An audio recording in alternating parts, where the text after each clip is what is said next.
Okay, on behalf of the Albuquerque branch of the NAACP, I'd like to welcome each and every one of you to our 5th annual Civil Rights and Diversity Conference. We'd like to thank the City of Albuquerque for its continuous support and being our primary partner. And we'd like to thank our sponsors. So at this time, I'm going to read our sponsors list, but we're going to give the sponsors award during the lunchtime. Okay, of course, the City of Albuquerque, Albuquerque Public Schools, Albuquerque Public Schools Black Student Union, the Loan Fund, Compassion and Choices, UNM Africana Studies, UNM, University of New Mexico, UNM African American Student Services, UNM Division of Equity and Inclusion, UNM Health Science Center Office for Diversity, Equity, and Inclusion, UNM Office of the President, the Chancellor's Office of the University of New Mexico Health Science Center, Stetson Law Firm, Haverland Carter Lifestyle Group, City Councilor Cynthia Borrego, City Councilor Trudy Jones, City Councilor Diane Gibson, City Councilor Pat Davis, City Councilor Clarissa Pena, State Office of African American Affairs, and Route 66 Cleaners. So those are our sponsors. We appreciate that. So at this time, I want to introduce the officers of the NAACP. First Vice President Pamelia Herndon.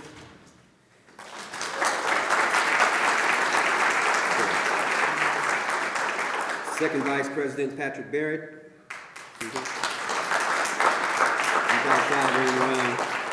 Third Vice President Ernest Jenkins.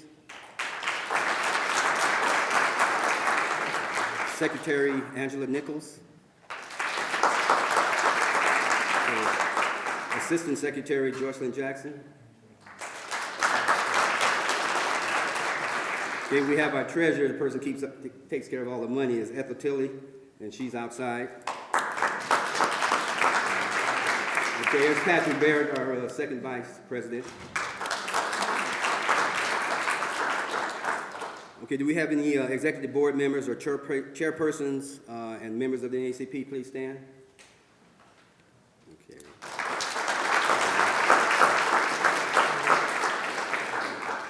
Okay, first of all, I want to give you a short overview of the past conference panels and workshops that we developed over the past 5 years, just to give you an idea of some of the things and issues that we've been concentrating on. We had workshops on economic development, opportunities for minority and women-owned businesses, health outcomes and access, combating health disparities facing people of color, youth empowerment, engaging youth around diversity, inclusion, and equity, criminal justice, injustice, prison populations, and minorities. For an example, New Mexico, we have about 3% of the population, but in the state prisons, we represent maybe 8 or 9. Nationally, we have 2.5 million prisoners, over half of that number are black people. So you see there are some disparities in the criminal justice system. Civil and human rights and the LGBTQ community, law enforcement in the community, tobacco and smoking prevention strategies for youth, immigration and human rights, women and social change, clergy and civil rights movement, past and present, and we had several more. And today we will have different presenters and critical issues that we will discuss. We of the Albuquerque NAACP will continue to fight for the preservation and protection of the civil and human rights of all people. A lot of times there's a misconception that people think the NAACP is only a black organization. It is not. When it was founded in 1909, there were white people at the table. Like the article says that New Mexico became a state in 1912. The Albuquerque NAACP, we received our official charter in 1915. So the Albuquerque branch has a long history of fighting for civil rights in here in Albuquerque and the state of New Mexico. We will educate the public about the importance of diversity, equity, and inclusion. We will create a working environment that will produce partnerships with other civil rights groups and build coalitions with other ethnic minorities. The local branch will work with the FBI and other law enforcement agencies to identify and prosecute those who direct hatred and violence against LGBTQ and transgender individuals. We will continue to impress upon our elected and appointed public officials to embrace diversity and inclusion and have a diverse workforce. There's no excuse for not making internal and administrative changes to ensure pay equity for women. We will continue to promote youth involvement in our political process and increase their voter registration numbers. And lastly, as president of the historical NAACP branch, I will continue to represent this office with dignity and respect and promote unity and purpose at all times. So at this time, I would like to bring the Honorable Mayor of the good city of Albuquerque, New Mexico, the Honorable Timothy Keller.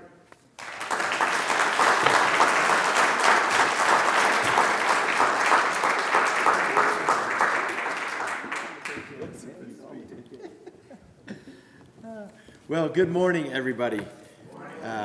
It is great to be here with you on a beautiful Albuquerque morning. Of course, in our city, as we approach things like Balloon Fiesta in the fall, it's a chance for our city really to shine, and the heat's finally dying down, which is great.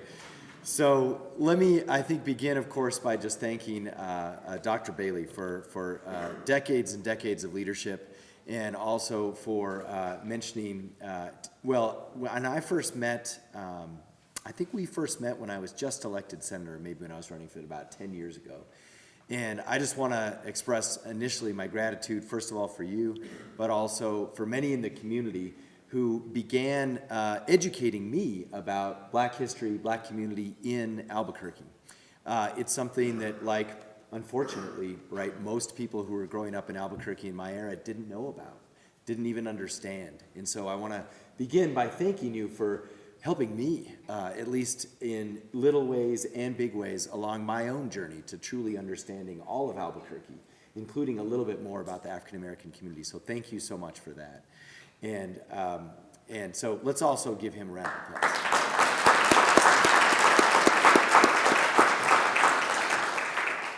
Now, let me just check. How many of you have first heard of the concept of One Albuquerque? Let me just check.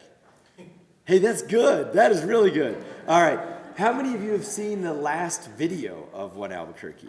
Anyone ever seen these videos? Patrick, of course. Yeah. And I know he's seen them because he works with us at the city. This is, I think, something that is become a fascinating kind of micro movement. And I want to first, just those of you who've heard it, I want to remind you that the concept, I mean, it's not too complicated. It's very simple. It's the idea that we're all in this together. And that is actually a departure, I think, from a lot of the division, a lot of the hatred that we see coming from whether it's DC or other areas. It's a constant reminder for us, a message of unity. But inside that is a little bit of something else, which I think is really important. It's about also saying that we're one Albuquerque, but we also respect and we honor each other's story, no matter where we came from, no matter how we got here, no matter how long we've been here. And so fundamentally, it's also about inclusion. And so I'm going to talk about that connection today. But if you get a chance, by the way, it is worth watching these videos. You can check them out on the top of my Facebook page, Mayor Keller Facebook. And I think they're hopefully on our city's website. And sometimes when we have a little extra spare change running around, we throw up like one TV ad during, the 10 o'clock news. And so, but these things, just so you know, the last time I checked, I think we've had 400,000 people watch these videos. And they're only about a minute and 30 seconds long, but they describe this connection that I'm talking about. They're about celebrating who we are. They're about also addressing our challenges and saying, look, we got real issues, but we're still proud of ourselves, and we're proud of everyone in our community. And by the way, we've had 4 artists who are the spokesperson of these videos. And the last one, by the way, is Xavier Thompson. I don't know if any of you know him. Excellent young Black poet. He is outstanding. And so catch him on the last video, articulating the concept of One Albuquerque. And I think most importantly, right, we're trying to showcase that it's not just 3 cultures, right? That tricultural myth is not true, especially in Albuquerque and also other places in our state. But we'll let a statewide official talk about that. For us, we've got to remember, right, that there are, and I don't, when I say we, I mean my administration in Albuquerque, because everyone here knows this. But we have to continually remind our community that there are voices that are not heard. And I hope we are getting started elevating those voices. And I got to tell you, when I was running for this office, there were a lot of candidates with a lot of good ideas. There were a lot of candidates who had issues around equity and inclusion inside their platform. But I am proud to say I was the only one who had it right up top. We ran explicitly on equity and inclusion. And thank you.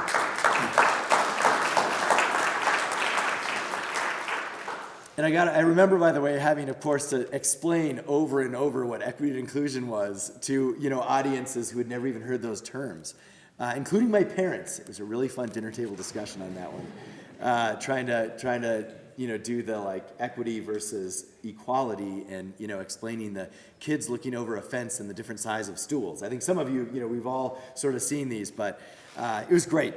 In the end, I was proud of my mom and dad. But in the beginning, they were just like, I don't get this. What are you talking about in all these debates? So a long, long road to go. Our city is just getting started, and frankly, I'm just getting started as your mayor on this issue. And I think one thing I've found, and no surprise to many of you who warned me about this, these issues are much harder than I thought. I got to tell you, in a sense of when I thought, because I was mayor, I could just make all the stuff happen. like the art project would just run. And so, I sort of, really thought it was this all-powerful office that can just wave magic wands and make things happen. It is so far from that, of course. And I think, too, we're realizing, especially in certain areas, just how ingrained, how entrenched things like institutional racism is. And how that even with intentions, there's such a long road to go. So I want to speak to some of those issues today, but let me begin really with something that is going back to that concept of elevating voices. One thing we discovered, and many of you have taught us this, is that the story and the presence and the vibrancy of the African American community right here in Albuquerque is just not well understood or heard or seen. And so we've tried to be much, much more deliberate in what we're doing with respect to community events to try and make sure that all of our diverse communities are included, whether it's the refugee community, whether it's the fact that we tried to move Juneteenth to Civic Plaza and make that a bigger event just so we'd get more people, and to have more than one celebration over Juneteenth, which actually makes a lot of sense historically, instead of just having one. And so we're continuing to experiment in small ways, even celebrating really honoring and reflecting on the 400th anniversary of slavery and the story of Estebanico, I think I'm saying that right, of course, who was came over, one of our first New Mexicans. And so these stories are ones that we're beginning to tell, but we're just trying. We're just trying to figure out how to do this better. But I think we have had some areas that I think have made hopefully a tiny bit of difference. And I want to talk about two of them. One is actually the John Lewis Memorial and Portrait. If folks know about John Lewis at the South Broadway Cultural Center, this is something that is obviously a many layered story. Being an African American, growing up in Albuquerque, but then also being a musician and still having a legacy here in our city, that was something that to get his picture up in South Broadway, it took me 18 months. I literally had this argument with an unnamed city official, and I was like, I am going to go down to the basement and take that picture and hammer it up there myself. It was just ridiculous how hard this was. But, look, there were estates involved. There's ownership questions, and there's, it turns out there's a lot there. And oddly, a lot of it is about the entangled history of our community and the African American community, and specifically in that case, the South Broadway community. And, there were some people who wanted the picture somewhere else, and actually they had a good point. And, then all of a sudden it was like, well, we're just doing this because the mayor wants this guy's picture up. And I was like, whoa, hold on, that is not why we are doing this. I'm trying to do anything to elevate a voice, to elevate a story. And actually, in the end, it all worked out, I think, in a great way. And now you can see that picture permanently, but not by, it can be removed by family and heirs at any time. But other than that, it's up there for our viewing. But I share with you that story because of what it taught me about this little corner of our main library. And again, these are tiny projects, but they're projects that should have been done, first off, a long time ago. And we had some guests in town. I know Pamela Herndon helped with this, with respect to some Voices and some Stories program with NPR. And when they came into town, They said, how come you don't have a local African-American library collection? And I was kind of like, I don't know. I actually assumed we did. And there's one problem, right? We're assuming many things that just aren't even true. And so I called up our cultural services, team, and I'm like, do we have this? What's the story here? And we actually reached out to UNM and some folks who had put together a collection. And lo and behold, at least within 6 weeks, we were able to put together a nice exhibit at the main library that highlights many of the African-American authors who are also New Mexican, and also the stories about the New Mexican African-American experience. And in coordination with, of course, the State Office of African-American Affairs and the MLK Commission helped. It was actually a great way for many folks to come together and put that together. And then also, I think most importantly, demonstrate a very simple concept when those folks from Chicago came to town. And we said, you know what, we got a long way to go, but we're gonna listen, and we're gonna learn, and we're gonna try and act everywhere we can. And they were extremely blown away that we got this up, a permanent exhibit in the main library, between when we learned about it and when they showed up in town. So hopefully, in just a small way, just a tiny way, at least it demonstrates a little bit of a connection between intent and also a little bit of action. So there's a couple of other areas where this is, in many ways, much more front and center. And I want to talk a little bit about our police department. And I know we have an officer here. I'm very glad APD's represented. We've obviously had lots of challenges in our police department. We know we're under a consent decree because of use of force issues. And we know, especially nationally, but also here, many of those use of force issues are skewed based on ethnic, racial lines. And this is something that I think we decided to address head on. It is one of the most fundamental challenges I face as your mayor. I have two problems to work on that in many ways you can never solve at the same time. We've got to deal with use of force and restore trust between our community, especially communities of color, and our police department. And we also have to bring down crime, because crime is extremely high right now.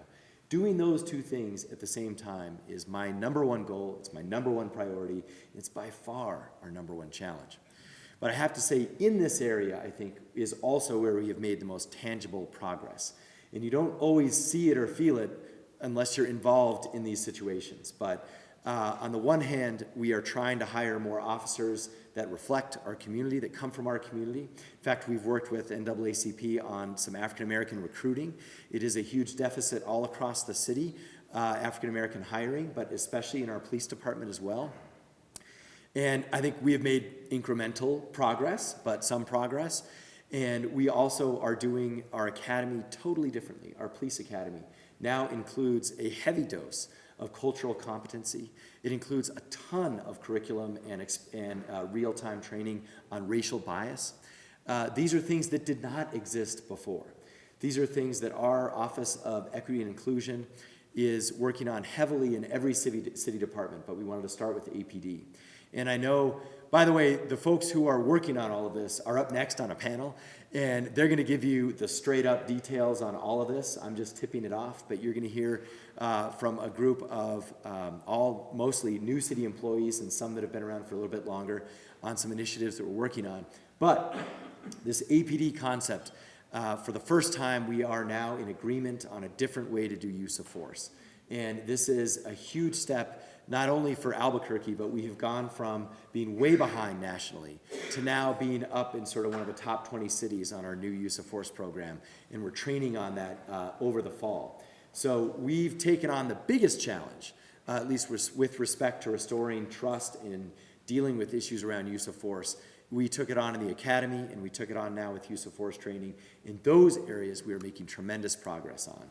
And I want to thank many of you who are involved, by the way, in those academy trainings and in those curriculums. So thank you so much for also continuing to believe that our police department can do this better. And I believe actually now they finally are. Long road ahead. But I want to thank everyone for their help with that. Now, a couple of other areas that I just wanted to touch on is we're also trying to work on what we're doing with respect to violence interruption and gun violence. This is another issue that is a huge challenge, and now we have some wonderful high schoolers here, but we know in our community that issues around youth disengagement and youth involvement in gangs is going way up. Youth gangs is actually one of our biggest challenges. And we also know that, as we've seen around the country, lots of times when there is violence that's involved, it's the retribution that actually escalates it. And that's also, unfortunately, when family members often are part of this challenge. So we are beginning to work on a project, Ceasefire. Some of you have heard of this, and it is in conjunction with a lot of work. I know Catherine McGill has brought us together several times. There's a number of groups working on this. And we are now, again, I think similarly, instead of being in the background standing against the wall in a meeting, we are now in the discussion, and now we are saying what actions can we take to work on this issue. And so stay tuned for more on what we're working on with the DA's office and with a lot of our communities of color on violence intervention. That's going to be really our focus over the fall and over the winter. Now, we're also trying to keep our communities safe, and we're trying to do that too, especially in a lot of our faith-based communities, which includes Black churches. We've been doing a lot of this risk mitigation work and making sure that communities are ready, number one. Unfortunately, should there be acts of hate and acts of violence, but also trying to make sure that folks' voices are heard, and we're getting that input through our community policing councils. And so this is an aspect. I know many folks know James Lewis, who is leading this for us, and hopefully is going to actually be rejoining us in some of these capacities. But we're trying to create a much better dialogue, and if you're part of any of the faith-based groups, let us know if you're not hooked into our faith leaders group, which is on a monthly basis. We're trying to connect on issues, whether we have vacancies that we're trying to fill and we need folks, whether we're trying to get folks involved in law enforcement, or whether the community is feeling a sense of fear and we need to go out and try and restore the concept of safety at Sunday service. So all of those are things that we're trying to work on through our faith-based community initiative. Now, let me touch a little bit on some of the things we're doing around general Office of Equity and Inclusion work, and we're going to talk specifically about that in a little bit. But I got to tell you, this is one of these areas we were looking at. What are the causes? What are the reasons why there are, unfortunately, so few African Americans in City Hall? I got to tell you, this is a huge issue. It's been an issue for a long time. And I figured we could just say that we're going to try and work on this and it would happen. And similarly, I learned that it's a lot harder than that. We have tried to do things like eliminating a lot of barriers, like, for example, years of service, because you can't get folks in the door if you're requiring everyone to have years of service. And then, but, if there haven't been, for example, any African Americans in the first place, no one is going to have any years of service, right? So these are like the HR barriers that we're trying to break down. And this is, by extension, we already banned the box a long time ago and things like that. But now I think we're actually really understanding where the barriers are.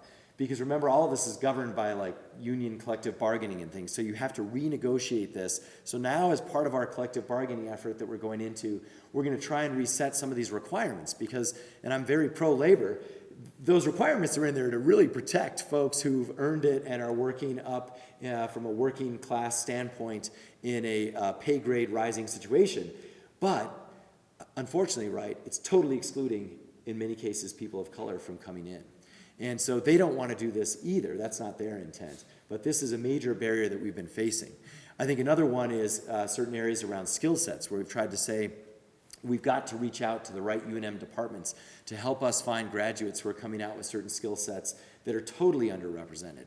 Areas like in environmental health and just situations where those departments have never once done recruiting for communities of color, especially African American. And so we have made some progress, and I will tell you, the irony is when you're at zero, if you hire one person, then you made 100% improvement. So in some departments, I think legal, we're up 50%, but that's because we went from like 1 to 2 or something like that. So we have a long way to go. But I just want you to know that I understand that now, and I respect that now.